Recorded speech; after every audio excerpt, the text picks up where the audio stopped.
Hello guys, കഴിഞ്ഞ ദിവസം എനിക്കൊരു കോൾ വന്നു. ഹലോ, കൊറിയർ ഓഫീസിൽ നിന്നായിരുന്നു. അങ്ങനെ നേരെ എൻ്റെ പേടകം എടുത്ത് അവിടെ ചെന്ന് സാധനം ഒപ്പിട്ട് കൈപ്പറ്റി. അങ്ങനെ ഈ മുതൽ നമ്മുടെ കൈ കിട്ടി. ഞാനിത് ആദ്യം ഒന്ന് അൺബോക്സ് ചെയ്ത് ഒരു ഷോർട്സ് ഇട്ടായിരുന്നു. ഇൻ കേസ് ആരെങ്കിലും കണ്ടിട്ടില്ലെങ്കിൽ അവർക്കായിട്ട് ഇത് കൺഗ്രാജുലേറ്റ് ചെയ്ത് നമുക്കൊരു കാർഡ് കിട്ടിയിട്ടുണ്ട്. പിന്നെ ഈ പ്രശസ്തി പത്രവും. Do you remember your first subscriber? ഫസ്റ്റത്തെ ആദ്യത്തെ ആൾ ഓർമ്മയില്ല, പക്ഷെ ചാനലിൻ്റെ തുടക്കത്തിൽ സബ്സ്ക്രൈബ് ചെയ്ത ഒരാളാണ് ഈ അക്കൗണ്ട്. മൂപ്പരെ ഓർത്ത് വെക്കാൻ ഒരു കാരണമുണ്ട്. എനിക്ക് ആദ്യമായിട്ട് ഒരാൾ സബ്സ്ക്രൈബ് ചെയ്തപ്പോൾ നോട്ടിഫിക്കേഷൻ വന്നത് മൂപ്പരുടെ. അപ്പോൾ ഇതാണ് നമ്മുടെ പ്ലേ ബട്ടൺ. അപ്പോൾ ഗൈസ്, ഇതിന് ഒരുപാട് താങ്ക്സ്. എന്നെ സംബന്ധിച്ച് ഇത് എനിക്ക് ഭയങ്കര വലിയൊരു അച്ചീവ്മെൻ്റ് ആണ്. കാരണം എന്താണെന്ന് വെച്ച് കഴിഞ്ഞാൽ എനിക്ക് അങ്ങനെ വലിയ മെഡൽ പതക്കങ്ങൾ അങ്ങനത്തെ ഐറ്റംസ് ഒന്നും അങ്ങനെ കിട്ടിയിട്ടില്ല. ആകെ കിട്ടിയിട്ടുള്ളത് ഈ ഒരെണ്ണമാണ്. ഇത് പണ്ട് സ്കൂളിൽ പഠിക്കുമ്പോൾ PCM എക്സാം എഴുതിയതിന് കിട്ടിയൊരു മെഡലാട്ടോ. പിന്നെ സ്കൂളിൽ പഠിക്കുമ്പോൾ ഷോർട്ട് പുട്ട് എറിഞ്ഞതിന് തളികയും സർട്ടിഫിക്കറ്റ് കിട്ടിയിട്ടുണ്ട്. വേറൊന്നും അങ്ങനെ എനിക്ക് കിട്ടിയിട്ടില്ല. അപ്പോൾ എന്നെ സംബന്ധിച്ച് ഇത് വലിയൊരു അച്ചീവ്മെൻ്റ് ആണ്. എനിക്ക് ഭയങ്കര വാല്യുബിൾ ആയിട്ടുള്ളൊരു ഐറ്റം തന്നെയാണിത്. ആരും ചോദിച്ചിട്ടില്ല, എന്നാൽ ഞാൻ എൻ്റെ യൂട്യൂബ് ചരിത്രയാത്രയുടെ കാര്യങ്ങൾ പറയാം. ഞാൻ കൊറോണയുടെ സമയത്താണ് ആദ്യം ഒരു ചാനൽ തുടങ്ങുന്നത്. അതെന്ന് പറഞ്ഞു കഴിഞ്ഞാൽ സീക്രട്ട് ഏജൻറ്റിൻ്റെ ഒരു വീഡിയോ ഉണ്ടായിരുന്നു, എല്ലാവരും യൂട്യൂബ് ചാനൽ തുടങ്ങണം അങ്ങനെയൊക്കെ പറഞ്ഞിട്ട്. അത് കണ്ടിട്ടാണ് ഞാനും തുടങ്ങുന്നത്. അങ്ങനെ അത് തുടങ്ങി. അതൊരു ട്രോൾ ചാനലായിരുന്നു. അപ്പോൾ പഴയ സിനിമയൊക്കെ കണ്ട് ഒരു ഡയറിയിൽ ഈ പഴയ സിനിമയുടെ കാര്യങ്ങളൊക്കെ ഇങ്ങനെ എഴുതി വെച്ചിട്ട്, അതായത് സിനിമയിലെ കോമഡി അങ്ങനത്തെ സാധനങ്ങളെല്ലാം എഴുതി വെച്ചിട്ട് ഞാൻ എന്ത് ചെയ്തു, ട്രോൾ ഉണ്ടാക്കാൻ തുടങ്ങി. അങ്ങനെ എനിക്കൊരു 4 സബ്ബിനെ കിട്ടിയിട്ടോ. പിന്നെ അത് കഴിഞ്ഞതോടെ ഞാൻ ചാനൽ പൂട്ടി കിട്ടി. കാരണം ഈ ട്രോൾ ഉണ്ടാക്കൽ എന്ന് പറഞ്ഞാൽ ഭയങ്കര മെനക്കെട്ട പരിപാടിയാണ്. അപ്പം ഞാനതങ്ങ് പിന്നെ അതിങ്ങനെ വലിയ കാര്യമായിട്ട് നോക്കിയില്ല, അങ്ങനെ നിർത്തി. പിന്നെ കൊറോണയൊക്കെ കുറേ കഴിഞ്ഞ് പിന്നെ ഞാനൊരു ചാനൽ തുടങ്ങി. അതിനകത്ത് ഞാനിങ്ങനെ കൃഷി സംബന്ധമായ കാര്യങ്ങൾ, അതായത് ചെടികൾ അങ്ങനത്തെ പരിപാടികളൊക്കെ ഇങ്ങനെ ഇട്ട് തുടങ്ങി. മ്യൂസിക് കിട്ടി, വോയിസ് ഓവറൊക്കെ കൊടുത്ത്. അങ്ങനെ ഒരു 21 സബ് വരെയായി. 21 സബ്ബായപ്പോഴത്തേനും എനിക്ക് ജോലിക്ക് പോകേണ്ടി വന്നു. അതുകൊണ്ട് ഞാൻ ജോലിക്ക് പോയി. പിന്നെ ആ കാര്യമൊക്കെ അങ്ങനെ വിട്ടു. പിന്നെ ഞാൻ അവിടുന്ന് മാറി പിന്നെ വേറൊരു ജോലിക്ക് കയറി. അങ്ങനെ പിന്നെ അപ്പോൾ കുറച്ച് ടൈം ഉണ്ടായിരുന്നു അധികം. അപ്പം ഞാൻ എന്ത് ചെയ്യുന്നതെന്ന് വെച്ച് കഴിഞ്ഞാൽ, ജോലിക്ക് പോകുന്നതിന് മുന്നേ വീഡിയോ എടുക്കും, പിന്നെ വൈകിട്ട് വന്നിട്ടും വീഡിയോ എടുക്കും. പിന്നെ ജോലി ചെയ്യുന്നതിൻ്റെ ഇടയിൽ ഫ്രീ ടൈം കിട്ടുമ്പോൾ അവിടെ ഇരുന്ന് എഡിറ്റ് ചെയ്യും, അങ്ങനെ അപ്ലോഡ് ചെയ്യും. അങ്ങനെ ആ ജോലി കിട്ടിയ സമയത്ത് ഒരു 2023 നവംബർ തൊട്ട് ഞാൻ ഒന്നരയുടെ വീഡിയോ ഇട്ടു. അങ്ങനെ എനിക്ക് ജനുവരി ഒരു 1 ആയപ്പോൾ 657 സബ്, ജനുവരി ഒരു 11 ആയപ്പോൾ 1000 സബ്, ജനുവരി 27 ആയപ്പോൾ 10000 സബ്, ജനുവരി 8 ആയപ്പോഴത്തേനും എനിക്ക് 1,00,000 സബ്ബായിട്ടോ. അത് ഈ 2025 ജനുവരി 8 ആയപ്പോഴത്തേനും 1,00,000 സബ്ബായി.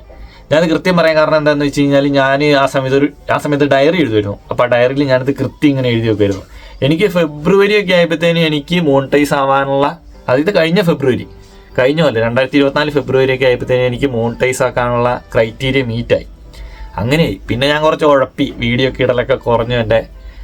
അങ്ങനെ ഇപ്പതാ ഈ പ്ലേ ബട്ടർ ഒന്നും ഇങ്ങനെ കിട്ടുമെന്ന് ഞാൻ വിചാരിച്ചില്ല. ഞാൻ ചാനൽ തുടങ്ങിയപ്പോൾ വിചാരിച്ചെന്താണെന്ന് വെച്ച് കഴിഞ്ഞാൽ, ഒരു 5 കൊല്ലത്തിനുള്ളിൽ ചാനലൊന്ന് മോണിറ്റൈസ് ആക്കി എടുക്കണം, അത്രേ ഉണ്ടായിരുന്നുള്ളൂ എൻ്റെ ചിന്ത. അതായത് 2023 നവംബർ തൊട്ടാണ് ഞാൻ സ്ഥിരമായിട്ട് വീഡിയോ ഇടാൻ തുടങ്ങിയത്. ആ ടൈമിൽ എനിക്ക് ആകെ ഉണ്ടായിരുന്നൊരു ചിന്ത എന്ന് പറഞ്ഞു കഴിഞ്ഞാൽ, ഒരു 5 കൊല്ലത്തിനുള്ളിൽ ചാനലൊന്ന് മോണിറ്റൈസ് ആക്കി എടുക്കണം, അത്രേ ഉണ്ടായിരുന്നുള്ളൂ. അപ്പോൾ എനിക്ക് നിങ്ങളോട് പറയാനുള്ളത് എന്താണെന്ന് വെച്ച് കഴിഞ്ഞാൽ, ഈ വീഡിയോ കാണുന്ന ആരെങ്കിലും യൂട്യൂബ് ചാനൽ തുടങ്ങണം എന്നൊക്കെ വിചാരിക്കുന്നുണ്ടെങ്കിൽ തുടങ്ങുക. ജസ്റ്റ് സ്റ്റാർട്ട് ചെയ്യാനേ പാടുള്ളൂ. ഐഡിയാസും കാര്യങ്ങളും സ്റ്റൈലും, നമ്മുടെ ഒരു വീഡിയോ എടുക്കുന്നതിൻ്റെ സ്റ്റൈലും കാര്യങ്ങളെല്ലാം പിന്നെ പയ്യെ താനേ വന്നോളും. ഐഡിയാസൊക്കെ താനേ കിട്ടിക്കോളും. അപ്പോൾ ജസ്റ്റ് സ്റ്റാർട്ട് ചെയ്തിടുക, തുടങ്ങുക, വീഡിയോ ഇടുന്നത് നിർത്തരുത്, ഇട്ടുകൊണ്ടേ ഇരിക്കുക. അങ്ങനെ ആകുമ്പോഴത്തേക്കും നമുക്കൊരു ഐഡിയയും കാര്യങ്ങളെല്ലാം വരും. പിന്നെ നിങ്ങളിപ്പോൾ ഒരു ചാനൽ തുടങ്ങണമെന്ന് ചിന്തിക്കുന്ന ആ ടൈമാണ് തുടങ്ങാൻ ഏറ്റവും ബെസ്റ്റ്. തുടങ്ങുക. ഇപ്പം ഇന്നാണെങ്കിൽ ഇന്ന് തന്നെ തുടങ്ങുക. ചാനൽ തുടങ്ങണം എന്ന് ആഗ്രഹിക്കുന്നുണ്ടെങ്കിൽ ഇന്ന് തന്നെ തുടങ്ങുക, വെച്ച് താമസിപ്പിക്കേണ്ട, സംഭവം തുടങ്ങുക. കാരണം ചിലപ്പോൾ കുറച്ച് തുടങ്ങിക്കഴിഞ്ഞ് പിന്നെ പയ്യെ തുടങ്ങിക്കഴിഞ്ഞ് ചാനൽ അങ്ങനെ ക്ലിക്കായി കഴിഞ്ഞാൽ നിങ്ങൾക്ക് തോന്നും കുറച്ചുകൂടി നേരത്തെ തുടങ്ങായിരുന്നു എന്ന്. എനിക്കങ്ങനെ തോന്നിയിട്ടുണ്ട്. അതുകൊണ്ടാണ് ഞാൻ പറഞ്ഞത്. ചാനൽ തുടങ്ങുമ്പോൾ ഒരുപാട് ആൾക്കാർ ചിന്തിക്കുന്ന മെയിൻ കാര്യമാണ് ഈ ആൾക്കാർ എന്ത് പറയും, അവരിതൊക്കെ കണ്ടിട്ട് എന്ത് കളിയാക്കുമോ, അങ്ങനെയുള്ള കാര്യങ്ങളൊക്കെ. ആ ചിന്തയ്ക്ക് എനിക്കുണ്ടായിരുന്നു. അതുകൊണ്ട് തന്നെ ഞാൻ ആരോടും പറഞ്ഞില്ല. ഞാൻ ഒറ്റയ്ക്കാണ് ചാനൽ തുടങ്ങിയത്. എന്നിട്ട് എൻ്റെ ചേട്ടനും അമ്മയും മാത്രമേ ഉണ്ടായിരുന്നുള്ളൂ ഈ ചാനലിനെ കുറിച്ച് അറിയുന്നത്. അവർ മാത്രമേ എൻ്റെ സബ്ബായിട്ടുണ്ടായിരുന്നുള്ളൂ എനിക്ക് അറിയുന്ന ആൾക്കാർ. ഞാൻ എൻ്റെ ക്ലോസ് ഫ്രണ്ട്സിനോട് വരെ പറഞ്ഞ് ഏകദേശം ഒരു 25K ഒക്കെ ആയി കഴിഞ്ഞിട്ടാണ് എൻ്റെ ക്ലോസ് ഫ്രണ്ട്സിനോട്, അതായത് ഞാൻ എന്നും കാണുന്ന എൻ്റെ കൂട്ടുകാരോട് പറഞ്ഞത്. പിന്നെ ഇപ്പോഴും റിലേറ്റീവ്സൊന്നും അധികം ആൾക്കാരൊന്നും അറിഞ്ഞിട്ടില്ല. ഏകദേശം പ്ലേ ബട്ടണൊക്കെ കിട്ടിക്കഴിഞ്ഞപ്പോഴത്തേനും കുറച്ച് പേരൊക്കെ അറിഞ്ഞു. പിന്നെ എൻ്റെ വീട്ടിൻ്റെ തൊട്ടപ്പുറമുള്ള അയൽവക്കക്കാർക്ക് വരെ കുറച്ച് പേർക്കൊന്നും അറിയത്തില്ല എനിക്ക് യൂട്യൂബ് ചാനലുള്ള കാര്യമൊന്നും. അപ്പോൾ അങ്ങനെയാണ്, ആരോടും പറയണമെന്നൊന്നുമില്ല. പിന്നെ സപ്പോർട്ട് കിട്ടുന്നതൊക്കെ വളരെ നല്ല കാര്യമാണ്. പിന്നെ എനിക്കങ്ങനെ ഭയങ്കര ചടപ്പായിരുന്നു, അതുകൊണ്ട് ഞാൻ ആരോടും പറഞ്ഞില്ല, ഞാൻ ആരോടും പറയാണ്ട് അങ്ങനെ തുടങ്ങി. പിന്നെയുള്ള കാര്യം എന്താണെന്ന് വെച്ച് കഴിഞ്ഞാൽ ഫേസൊക്കെ കാണിച്ച് വീഡിയോ ചെയ്യാൻ മടി. എനിക്കും അങ്ങനെ ഉണ്ടായിരുന്നു മടി. ഞാനിപ്പോൾ 95K ഒക്കെ കഴിഞ്ഞിട്ടാണ് ഞാൻ എൻ്റെ ഫേസ് കാണിച്ചൊരു വീഡിയോ ഇട്ടേ. എനിക്ക് ഭയങ്കര ചടപ്പായിരുന്നു. പിന്നെ ഒരു കുറച്ചും കൂടി കഴിഞ്ഞപ്പോൾ ഒരു വീഡിയോ ഒക്കെ ഇട്ടിട്ടിട്ട് കുറച്ച് കഴിഞ്ഞപ്പോൾ എനിക്ക് ഫേസൊക്കെ കാണിക്കണം എന്നുണ്ടായിരുന്നു. പിന്നെ എന്തോ ഭയങ്കര ചടപ്പല്ല, ഒരു മടിയായിരുന്നു പിന്നെ. അപ്പോൾ നിങ്ങൾ ഫേസ് കാണിച്ച വീഡിയോ ചെയ്യാൻ ആഗ്രഹിക്കുന്നെങ്കിൽ ഫേസ് കാണിക്കുക. ഇനിയിപ്പോൾ നിങ്ങളുടെ ഐഡൻറ്റിറ്റി ആരും അറിയരുത്, അങ്ങനെയൊക്കെ ആണെങ്കിൽ ഫേസ് കാണിക്കാണ്ട് നമുക്ക് തുടങ്ങാം. അത്യാവശ്യം നല്ല രീതിയിൽ തന്നെ വീഡിയോ ഒക്കെ എടുത്ത് സെറ്റാക്കിയിട്ട് കഴിഞ്ഞാൽ സംഭവം ക്ലിക്കാവും. വലിയ പാടൊന്നുമില്ല എന്നാണ് എൻ്റെ ഒരു നിഗമനം. കുറച്ച് പാടുണ്ട്.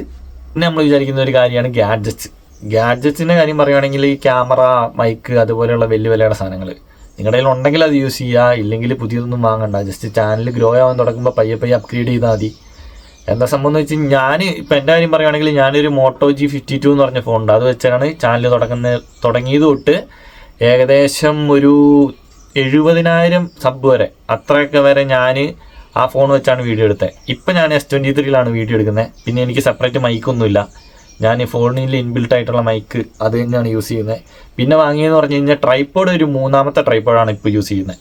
ട്രൈപ്പോഡ് അത്യാവശ്യം റെഫ്യൂസ് ആണ് എനിക്ക്. പിന്നെ അത്രേ ഉള്ളൂ. പിന്നെ ട്രൈപ്പോഡ് വാങ്ങുന്നത് ഭയങ്കര നല്ലതാണ്. കാരണം എന്താണെന്ന് വെച്ചാൽ നമുക്ക് വീഡിയോ എടുത്തു തരാനൊന്നും എപ്പോഴും ആരും ഉണ്ടായിക്കൊള്ളണമെന്നില്ല.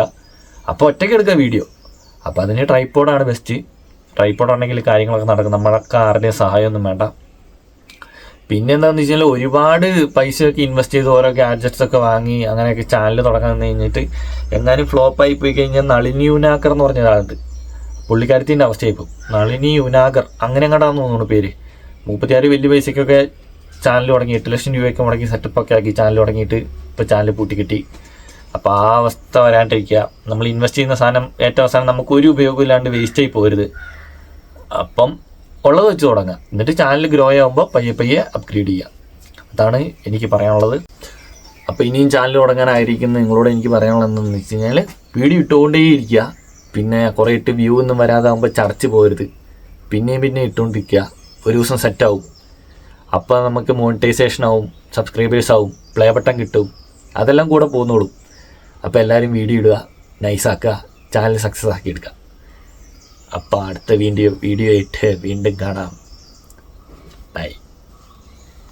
ഏജൻറ്റിനെ ഉണ്ണി വ്ളോഗ്സിനൊക്കെ സമ്മതിക്കണം. അവരെങ്ങനെയാണ് ഈ ഒരു സ്ഥലത്ത് തന്നെ ഇങ്ങനെ അടങ്ങിയിരുന്നിട്ട് ഒരേ പോയിന്റിലേക്ക് നോക്കി, അതായത് ക്യാമറയിലേക്ക് നോക്കി ഇങ്ങനെ വാദം വരാതെ സംസാരിക്കുന്നത്?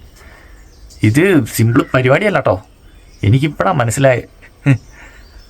ഇത് എനിക്കിങ്ങനെ അടങ്ങിയിരുന്ന് വീഡിയോ എടുത്ത് ഇങ്ങനെ ഒരു സ്ഥലത്തേക്ക് തന്നെ നോക്കിയിരുന്ന് ഇങ്ങനെ വാദം വരാതെ സംസാരിച്ച് ശീലമില്ല.